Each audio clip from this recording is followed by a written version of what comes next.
Buenas tardes, va a ser también en francés, como español y un poquito franco.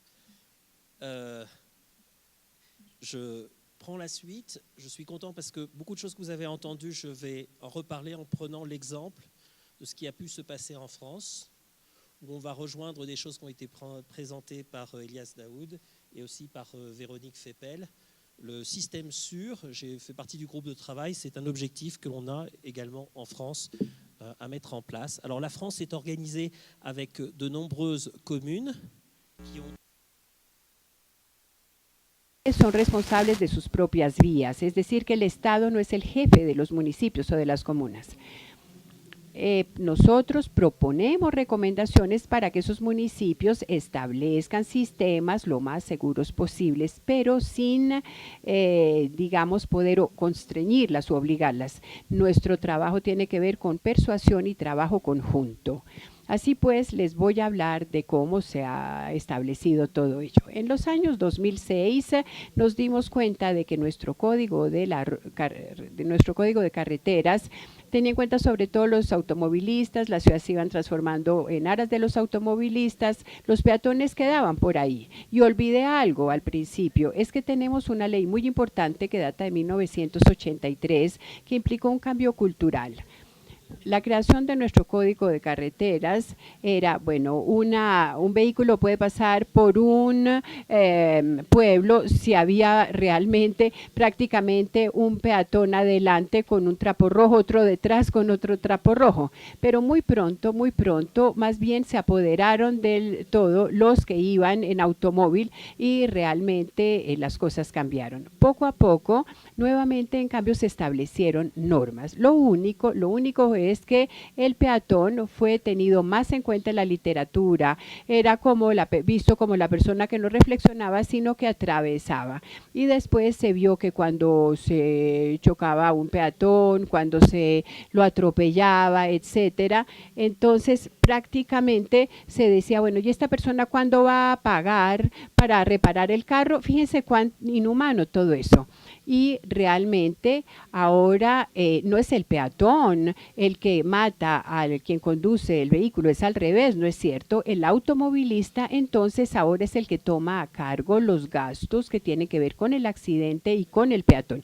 Esto no significa que el automovilista sea culpable, no, pero sí quiere decir que debe saber manejar su vehículo y que debe adoptar una forma de manejar y de circular teniendo en cuenta a otros que son más frágiles y que tiene que proteger.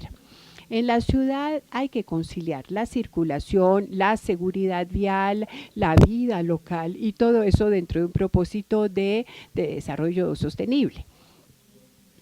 ¿Cómo hacer? Bueno, pues repartiendo de manera diferente los espacios públicos entre las diferentes categorías de usuarios, reforzar la seguridad vial, pensando con una lógica los usuarios vulnerables. Y así hay que ver que mucho tiempo prácticamente se construían las vías para que los vehículos fueran lo más rápido posible. En fin, eso hubo que cambiarlo y repensar la forma de tener las ciudades y municipios, pensar de manera sostenible y alternativa el automóvil, pero que también hubiera peatones, bicicletas, porque todo esto es importante. Hay que ocuparse de los peatones, ¿no es cierto? Los peatones también son importantes para el servicio público, el transporte masivo.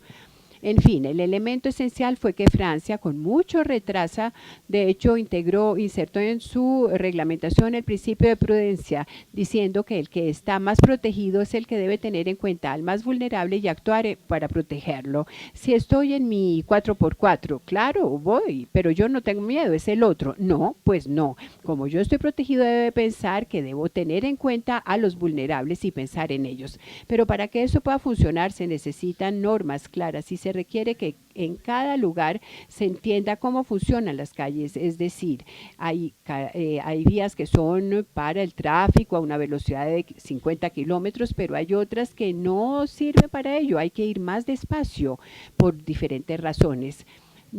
Aquí vemos la misma curva, pero si queremos que nuestros peatones quieran circular, bueno, pues se necesita ir más despacio en algunos casos.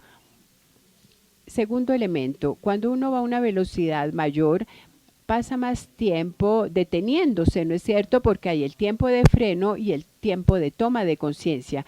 Y esto muestra que si un niño pasa a los 13 metros, si uno está a 30 kilómetros por hora, no va a haber choque, mientras que si uno va a 50, apenas uno va a empezar a frenar, y en ese caso uno puede evitar muchísimos accidentes sencillamente disminuyendo la velocidad. Otra cosa, nuestra visión hace que entre más rápido vayamos, vemos más lejos, pero no vemos tanto de lado.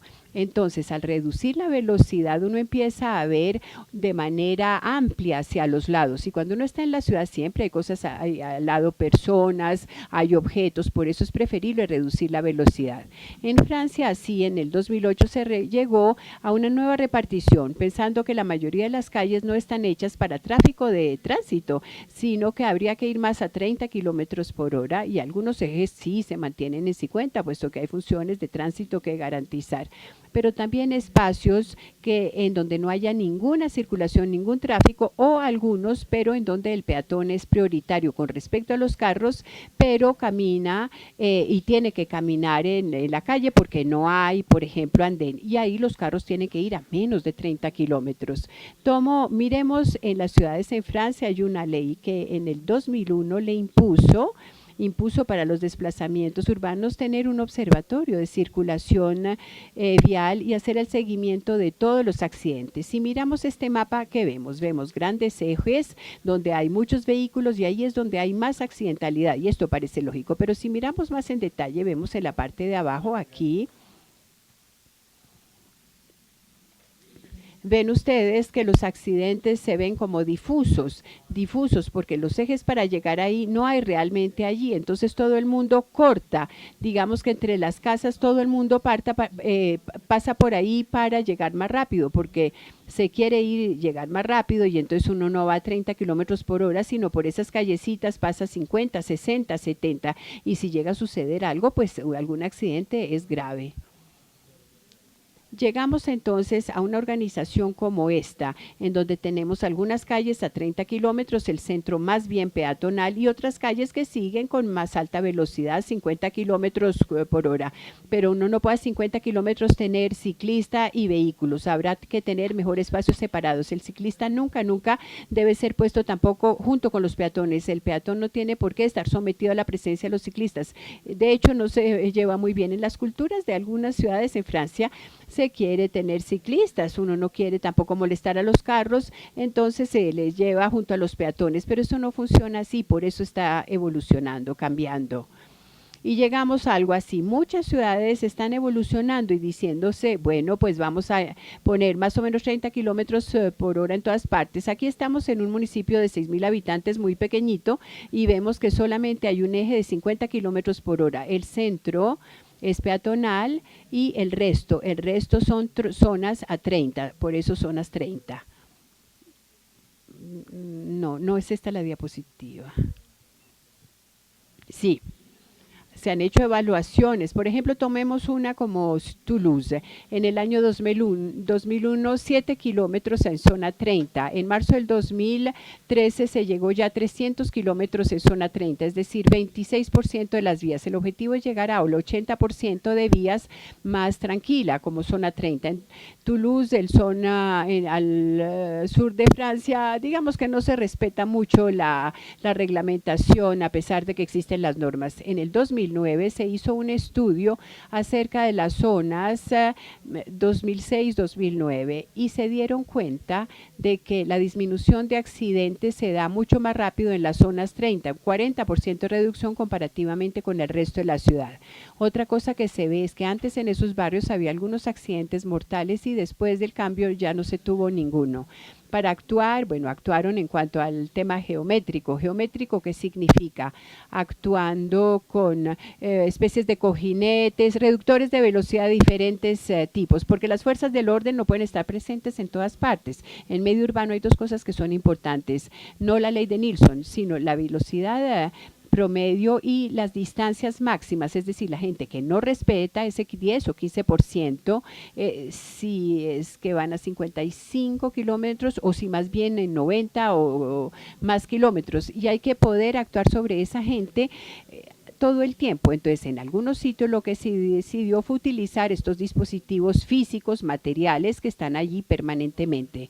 No siempre se logra llegar a la zona 30 como tal, 30 kilómetros, pero los extremos de 90, por ejemplo, ya desaparecieron. Significa esto que la calidad de la vida y los accidentes que se tienen allí naturalmente son más y más escasos.